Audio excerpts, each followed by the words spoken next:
Okay, we're going to pick up again. We were talking about Shirley MacLaine and working with her, and that she spent a lot of time at your house. Yes, when after Wonderful Town, Hal Prince and George Abbott and Bobby Griffith got together and they bought this property, 12 and a half cents, and they were trying to sell the show. Well, I was already in a show, so they used my apartment for the backwards auditions. And so I got to participate in picking the people for the show. I on the creative team, which I loved to do. That was my favorite thing. And that's when I first met Shirley at a backwards audition.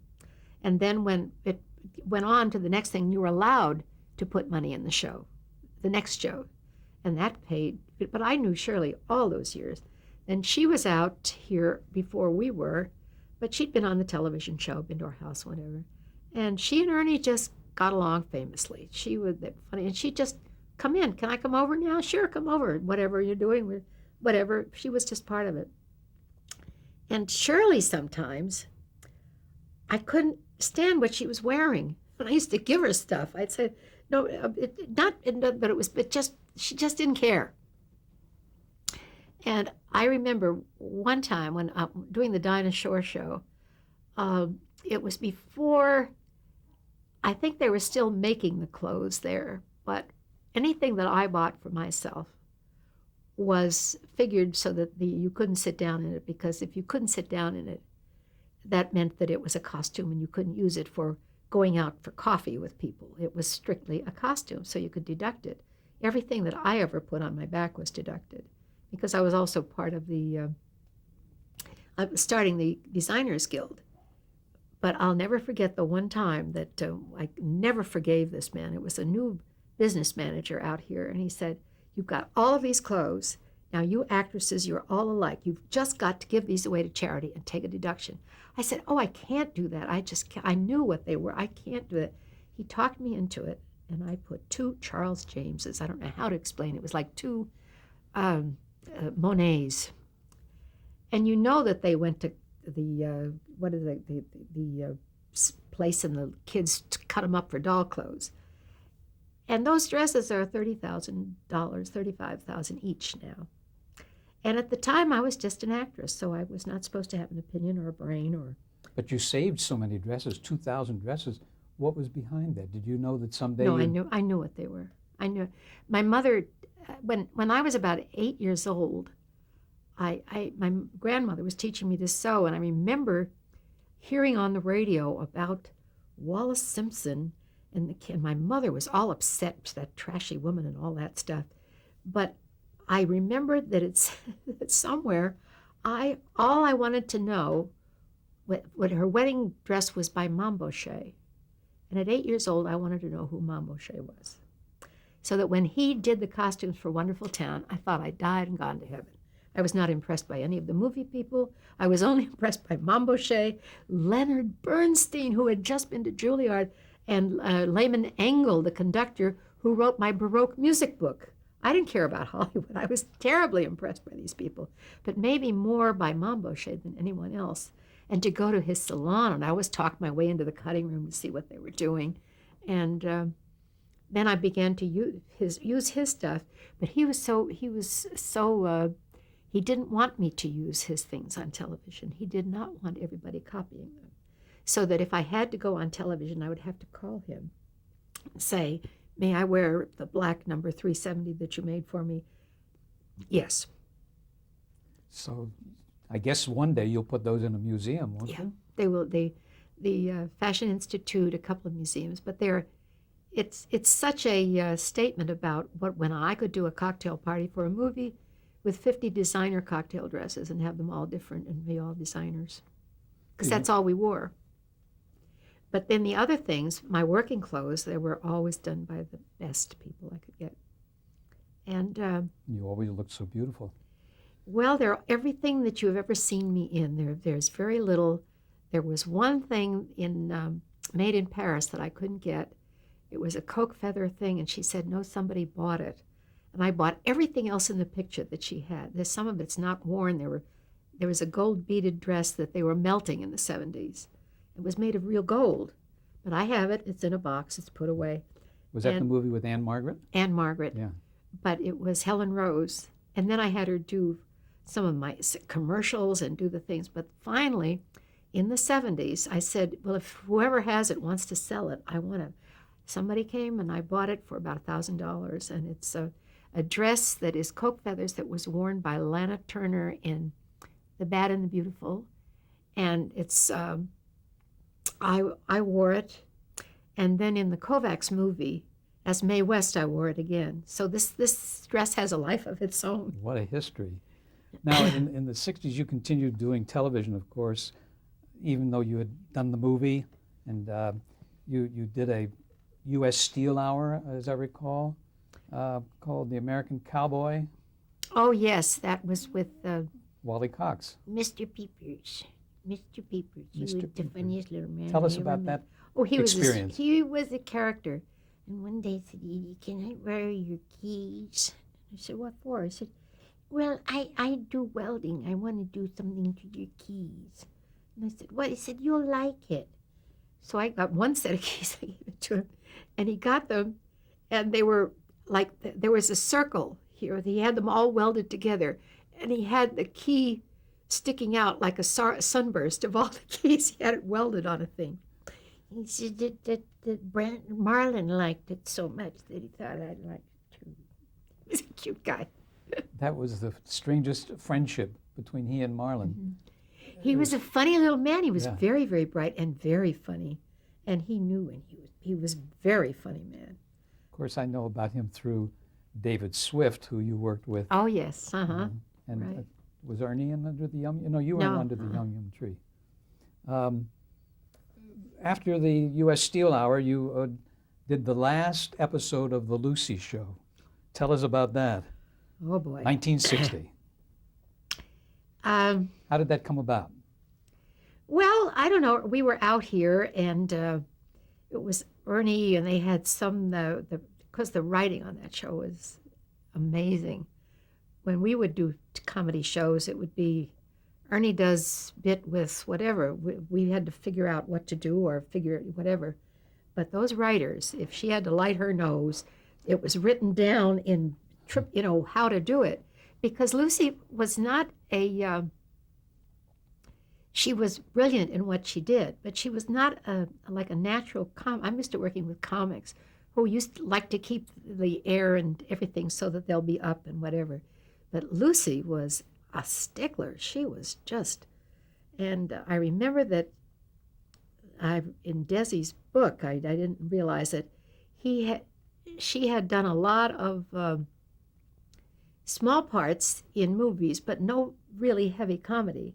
And he got a clown from either Mexico or Cuba that had worked live with an act. And he said, I want to buy your act, and I want you to teach it to Lucy. And he got this act, and they knew they were going to do the pilot in September. And that year before, this is in the early 50s, they toured the country doing this thing with the guy there coaching her on every little thing. And anything that she did that was like that was coached by this old guy. That's they found the episode under somebody's bed that they. Oh, yeah. That was his wife. This old guy. He was an old clown then, and so Lucy was really serious about her comedy. And Very studied, huh? And I never had worked. I've only worked with crazy comics, and Mad World, of course, came later. But they're a breed. They're very different, and they need to be fed, and it needs to be up and whatever. But Lucy was a stickler. She came in, and I walked in, and I hear, "Would you tell Miss Ball to stand 2 feet to the left? Would you tell Mr. Arnaz I can't stand 2 feet to the left because I'll fuck him?" What was that all about? They weren't speaking to each other. Oh, my gosh. That's how bad it was. And of course, I came in, the first day shoot for me was to come in the afternoon. And so I said, I'll come in before lunch and it'll be fine. And I had the hairdresser at my house, as I always do. I came in before lunch, and I see Lucy. Hello, because I'd met her at parties and everything before. Had you ever worked with her before? No. Mm-hmm. And I see her call the makeup person, hair person. And they're talking. She's looking at me. She's talking. So I go to lunch, and the hair person says, "No, you can't go. We have to redo your hair." I said, "I just had it done at home." He said, "Well, Lucy doesn't like it." And I said, "What do you mean, redo?" "Yes, soaked my head. They soaked my head and put it all up in rollers." And I'm sitting there, fuming. And in comes Desi. He said, "I'm so sorry. She's just in a bad mood," and blah, blah, blah, blah, blah. Anyway, they come back from lunch. And of course, Ernie just said, I said, "I'm not going to lunch." And he said, "Okay, see you later." And I thought, wait a minute. He took off. He took off. I was very upset. And he comes back, and again, I see Lucy and the hairdresser. So I'm there with this hairdo that looks just like Lucy. It looks terrible, and it doesn't make any sense. Lucy's changed her mind. She liked it better the other way. Back I go and soak my head again. Put this all through and all this stuff. And finally they put it back the way it was, and we did the one shot. So that was my introduction to working with her. My gosh, and that was the last show that they were doing together. Yeah. What happened after the last take? I mean, after the... Oh, there was sobs and cryings and whatever. And No rap party? I don't think so. No, Yeah. everybody was, but it was so, you could just feel the tension, like steaming desert sands. You could see this going. And then I worked with her later on Mooney's Other Wife, and it was the same thing again. She would, I'm so used to doing either no rehearsal, or if there is a little time and you have one go through at it, you find out where the camera's going to be, where your light is going to be, where this is going to be. And she said, "Okay, we'll just walk through." And so I was walking through, and she said, "Your timing is off." I said, "Well, I didn't realize it was a dress rehearsal. What would you?" She said, "Well, do it for timing." So the next time I do it for timing, she says, "You're not in your light." And she was very, very difficult to do humor with, because I'm used to the comics, and all they have to be is happy, and they're at their best. And be spontaneous, right? And Sid I loved working with Sid.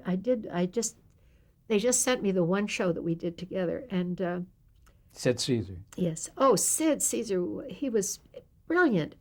And all you have to do is get him into the commercial. That's all. Whatever he does when the guy is 4, 3, 2, you go, "Well, I don't think so." You just have to get him into the commercial. And he just goes, and every time it's different. And I said, "Somebody please write down what he says in some of these rehearsals. He's not going to remember them."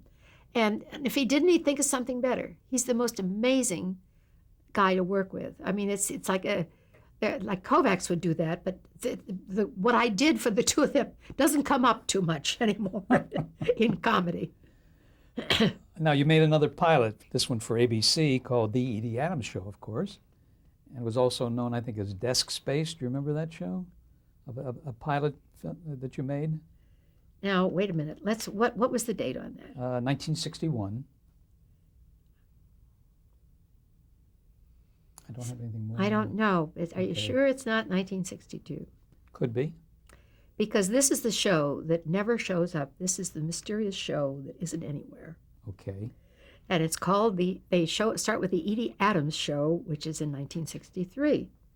There was a show, they called me and said, they have the half hour before the Academy Awards.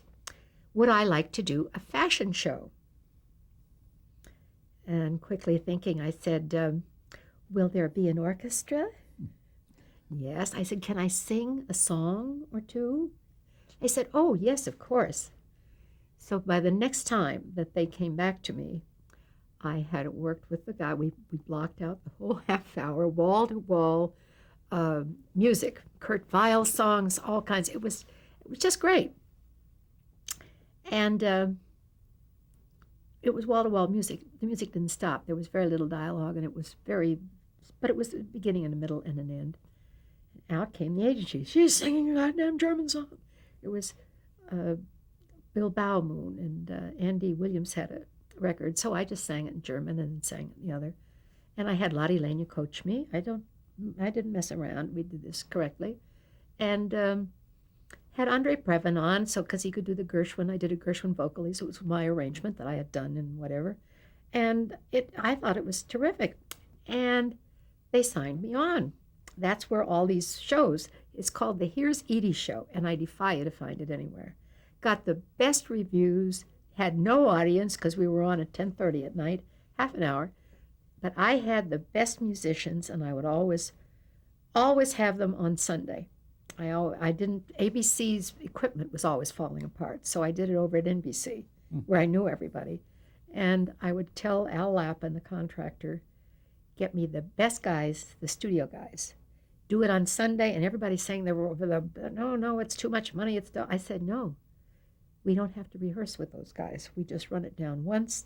I didn't get a chance to see my orchestration. Who's going to give me an A flat to thank you? I mean, it was just like this, and we did very difficult stuff. And how long was that show in the air? Do you recall? Well, this one went. I did eight shows that put me straight through to 19.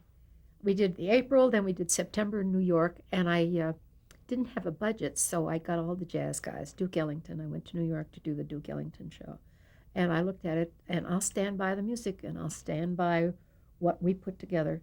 And the next one was London, and I talked them into having the army walk with the bear hats, and we did that with playing the different music at different times. And then I was playing Vegas, and the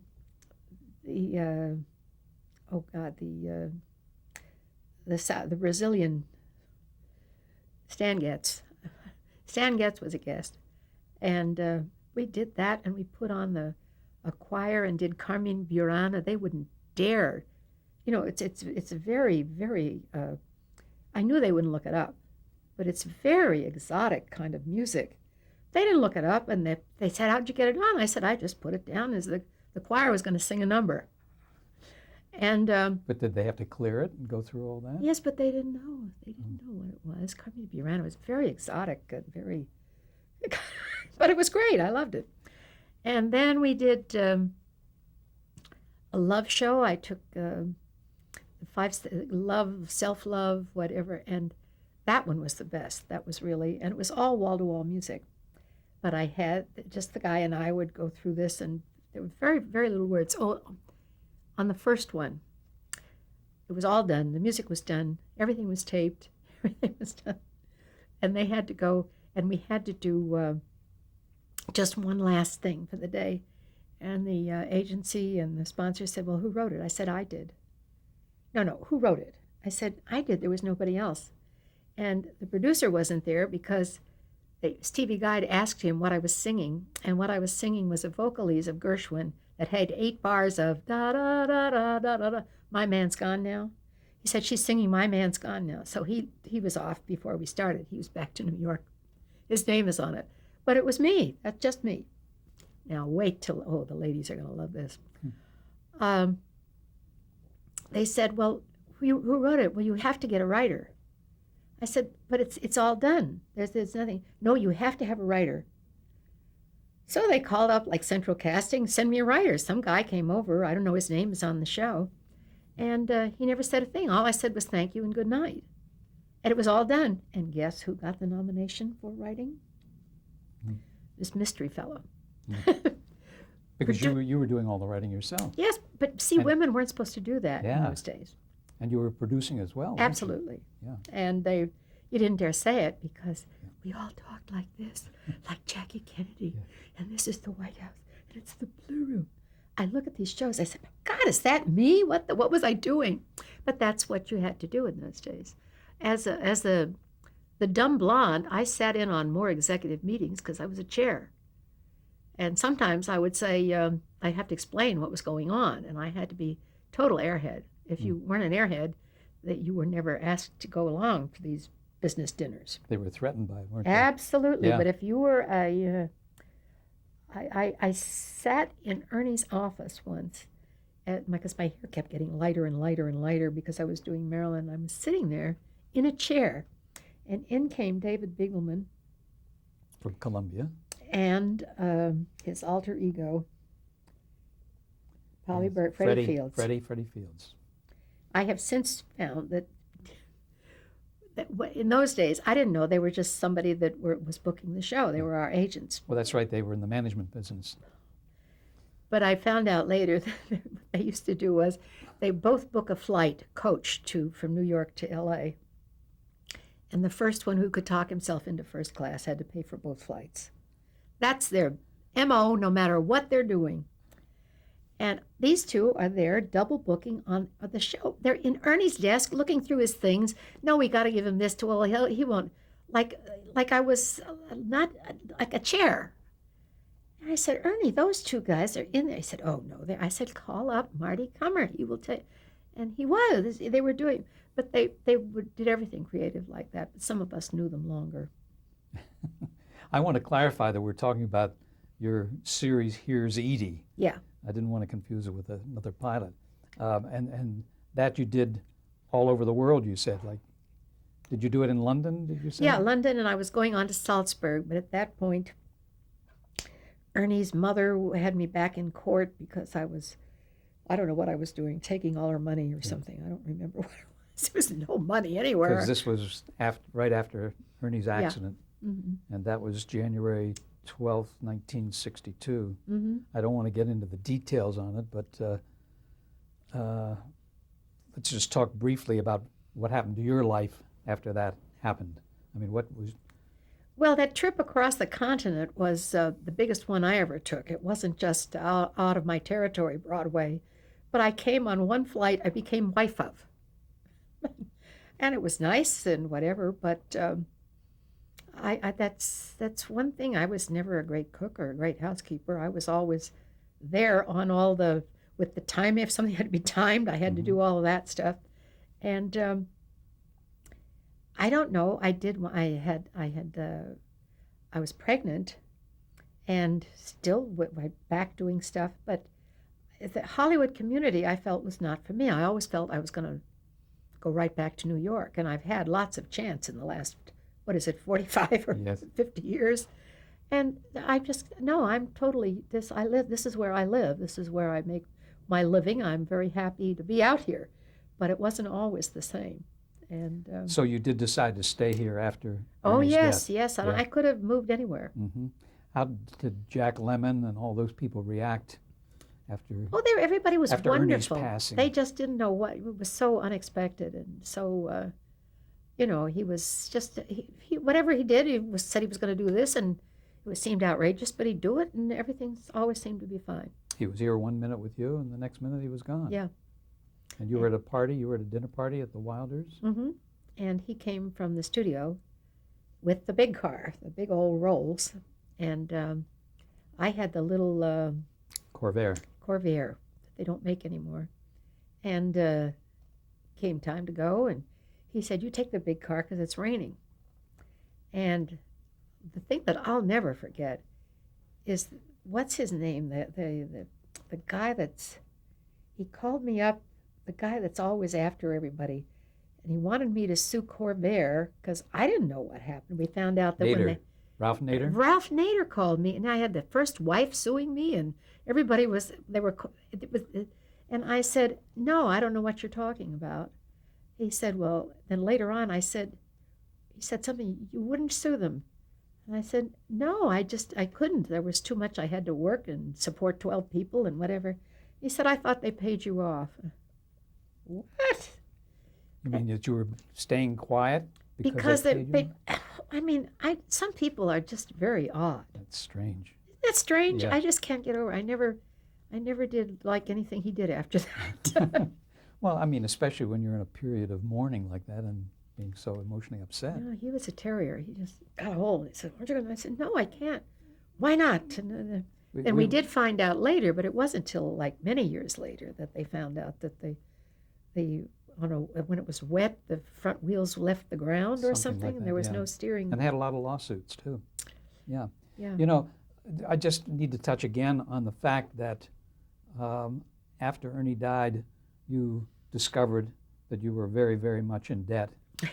And the great lady that you are, you went out and went to work and made sure that you earned enough money to pay back the government. Yeah, well, I had to buy those things back from ABC, too. I didn't just... Look, I spent it. He taught me. He was the best guy to tell you how to spend money. My parents were always saving, but that was my debt, too. But, you know, today the thing is to declare bankruptcy. You wouldn't Oh, God, do that. no. That's not an option. That's not an option, ever. That's a great tribute to you as a No, it lady. isn't. It's my father. Anyway, you finished the Here's Edie series, and then in 1963, you got together with Sid Caesar, did a show with him. Yes, I was still doing that till 1964. Nobody has a record of this but me. Somehow it was 6 shows or something, and it isn't. It's at least 21 shows over 3 years. How did that come about? Did NBC come to you, or did Sid Caesar come to you to do it, or what? This was still part of my show. Here's Edie. I was doing, and he would alternate with me Oh, I get it. Okay. on these things. And when I got back from London, he said, "Well, do the show together." I just saw it for the first time because we didn't have tape in those days. Had you ever worked with him before? No, but I knew him. I watched him. I just adored him. And Imogene Coca was my neighbor, my dear friend. What was he like to work with? If he thought you were funny, he was a gem of the world. But Janet Blair told me that he didn't think I was funny, and I couldn't do anything right. If he liked you, you could do no wrong. You could do no wrong. But if he didn't like you, oh boy, oh boy, oh boy, he was just awful. It was so cute. And when he was in the middle of a sketch, he would start to laugh right in the middle of the whole sketch because he was so taken. You worked with him then on It's a Mad, Mad World, didn't you? Yes, that was just wonderful. Tell us about that. When they called us in, Stanley Kramer called us all in, all of the comics, to have this big lunch so we could meet. And he showed us all the the funny cars. They had shot all the car chases ahead of time. And the comics were saying, "We got funny cars. What do you need us for?" And Stanley, I said, that was love. I said, "You do know that comics are different," because he was only known for doing, a very heavy German thing, different kinds of things. "No, they're actors." I said, "They're not actors. They're very different." And I lived to hear him say, "Frank Buck did it, I can do it too," because they just react differently. It's not that they're not, because to do comedy correctly, you must be a very good actor. You got to take them down that street and believe it and then make a left turn and whatever. But they're just different. They think differently. And I just laughed so hard. I never laughed as much in my life as I laughed on that picture. And if you were in comedy and you weren't in that picture, forget it. Jack Benny pleaded to be in, and they had him ride past on Maxwell, and Jerry Lewis had to you had to be in that picture, or you weren't in comedy. Were you playing tricks on each other and gags and things? Oh, God. Phil Silvers, funniest man, terrible gambler, oh boy. He'd be there with a radio and a thing and something in his ear and watching television. He was betting on everything. But he was funny. He would come in and he'd say, "You want to see Milton call his agent?" He said, yeah. We were all in the back of this truck. The green room was a truck. And he'd say, "Okay." And he'd come in and he'd say in a loud voice, "Yeah, Stanley and I are watching the dailies. I look pretty good, but you didn't look, when you got out of it," he was tired, because none of us were supposed to hear the dailies. And Milton just looks, and he's back there, and he says, "Is he gone yet?" I said, "Yes." And 15 minutes, his agent would be there. He would say these things to just deliberately drive Milton crazy. Nobody was allowed to have a phone because they couldn't have a phone for everybody. He said, "Yes, my phone was," I think I asked him if they're going to put another one. They're going to put another one in case. Back he'd come, and that agent would be there in 15 minutes. We'll pick up there in a minute, Edie.